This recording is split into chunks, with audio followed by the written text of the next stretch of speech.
여기 볼게요.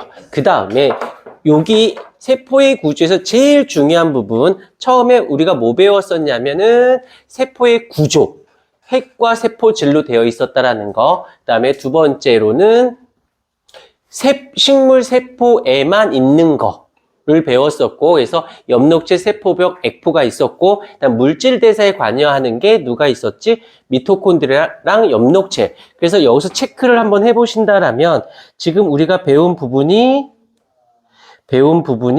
지금 미토콘드리아, 엽록체, 세포벽까지 했었고 세포막도 설명했었죠. 그럼 남는 부분이 누군가 보십시다. 남는 부분이 얘가 남지. 라이보섬, 핵, 소포체, 골지체. 요 아이를 요렇게 묶어주시고 얘를 요렇게 묶어주시고 보이실 거예요. 자, 이거를 이제 볼게요. 그래서 이제 요 네 아이를 묶는 이유가 있어. 얘네들끼리 연계가 있어서 그런 건데 여기에서 이제 어떻게 되어지냐면 단백질 합성, 네 번째 단백질을 합성에 관여하는 세포 소기관이라고 보실 거예요. 자, 여기서 일단 차근차근히 봐주기만 하세요. 어떤 거냐면 여기에 누가 있을 거냐면 핵이 있을 거예요. 그 다음에 여기서 라이보솜이라고 되어져 있거든. 여기서 또 누가 있을 거냐면 라이보솜이 있을 거예요. 그 다음에 이 사이에 누가 있을 거냐면 여기에 소포체라고 하는 아이가 있을 거고, 여기에 이렇게 그냥 대충 그림을 그냥 막 그릴게요. 여기 있는데 얘가 골지체라고 쓸게요. 일단 듣기만 하십시다. 그 다음 이제 두 번째 해야 될 게 뭐가 있냐면 예를 들어주는 거야. example. 예를 들게요. 얘가 핵이 무엇이냐면 설계 사무실이라고 쓸게요. 그 다음에 소포체는 통로라고 쓸게요. 그 다음에 라이보솜은 공장이라고 쓸 것이고, 골지체는 물류 창고라고 쓸게. example만 들어볼게. 자, 예를 들어주는 것이야. 그런데 얘가 왜 이런 말을 썼을까요? 라고 한다라면 간단한 게 이 핵 속에 뭐가 들어있냐면 DNA라는 것이 있어요. DNA라고 있는데 교과서적인 정의로는 유전에 관련된 정보를 이 DNA가 저장하고 있고 얘를 설계 도면이라고 할게요. 유전 정보를 자손에게 전달될 수 있는 유전에 관련된 정보를 가지고 있어. 즉 설계 도면인 거지. 그 설계 도면을 어디다 저장해내? 설계 사무실에다 둔 거예요. 여기까지 이해가 됐고, 그 다음에 여기가 라이보솜이라고 되어져 있는데 여기가 무엇이냐면 바로 단백질을 합성하는 장소가 돼요. 그래서 내가 example로 공장이라고 한 거지. 설계 사무실이 있고 공장이 따로 있는 거지. 여기까지는 좀 연계성을 잡아주시면 될 것 같아요. 그러다가 소포체를 보시게 되면 여기서 보자. 라이보솜에서 합성한 단백질을 운반이라고 되어 있죠. 바로 얘가 통로, 운반의 역할을 해주고 있기 때문에 통로라고 얘기합니다. 그런데 이제 여기 조금만 더 깊이 들어갈게. 조금 더 깊이 들어가면 라이보솜이 있는 소포체를 우리는 거친면 소포체라는 말을 쓰고요. 라이보솜이 없어. 그러한 소포체는 뭐라고 부르냐면 매끈면 소포체라는 말을 쓰게 돼요. 혹시 학교 선생님께서 여기까지 설명하시는 분도 계시고 하지 않는 분도 계셔요. 그래서 나올 수도 있고 안 나올 수도 있는데 그건 학교마다 조금씩 다르니까 공식적으로는 매끈면 소포체, 거친면 소포체가 같이 존재해서 차이가 있다면 이런 거지. 라이보솜의 유무 있으면 거친 면, 왜 거친 면이라고 얘기를 하냐면 라이보솜이 어떻게 조그만 딱지같이 생겨, 점점이 생겼어. 요렇게. 그래서 이 소포체에 이런 게 들러붙어 있어서 면이 소포체 라이보솜 때문에 거친 것처럼 보인대. 그래서 거친 면 소포체라고 한 거고, 라이보솜이 없어서 매끈매끈하게 생겼다라고 해서 매끈면 소포체라고 불러요.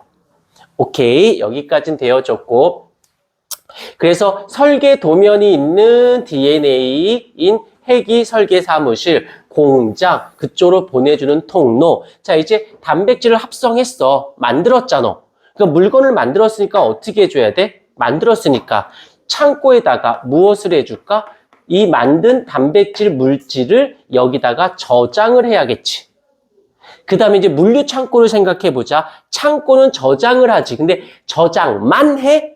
가지고만 있나? 아니지. 보내줘야 되지. 보내줄 때 얼마 보내줘? 몇 개 보내줘? 라고 하죠. 수량도 따지니까 저장, 분비, 보내요. 보내는데 몇 개 보내줘? 조절까지 들어가지. 그래서 이 골지체에서는 저장, 분비, 조절. 그러니까 분비, 보낼 때 몇 개 보내? 한번 컨츄리하지만 쓸게. 몇 개 보내? 그러니까 몇 개가 조절이고 보내는 거니까 분비가 되는 거지. 무슨 말 뜻인지 외우더라도 뭔지 좀 알고 좀 외워보도록 하십시다. 여기까지는 되어졌죠? 그래서 여기서는 핵, 그 다음에 소포체, 라이보솜, 골지체가 항상 이렇게 세트로 묶여 다니셔야 돼요. 이해가 되었을까요? 그래서 이렇게 묶여야 된다는 거 잊지 않도록 하시고, 그 다음에 자 이제 5번째. 문제를 나중에 풀어보면 알겠지만 그림이라는 요 그림을 좀 잘 봐주셔야 돼요. 왜냐하면 그림을 그려주고 해놓고는 A, B, C, D. 그래서 A의 명칭은 무엇이고 기능이 무엇입니까? 이렇게 묻거든. 그러니까 그것도 잘 봐주셔야 돼요. 대충 큰 특징만 먼저 박스까지 안 치고 큰 특징만 먼저 잡아줄게. 일단 핵이 있어. 핵은 둥그렇게 생겼어요. 핵이 둥그렇게 이렇게 생겼어요. 그리고 소포체를 볼게. 소포체가 항상 이 소포체는 핵 옆에 이렇게 붙어져 있어요. 이렇게 그림을 여기 나와 있으려나?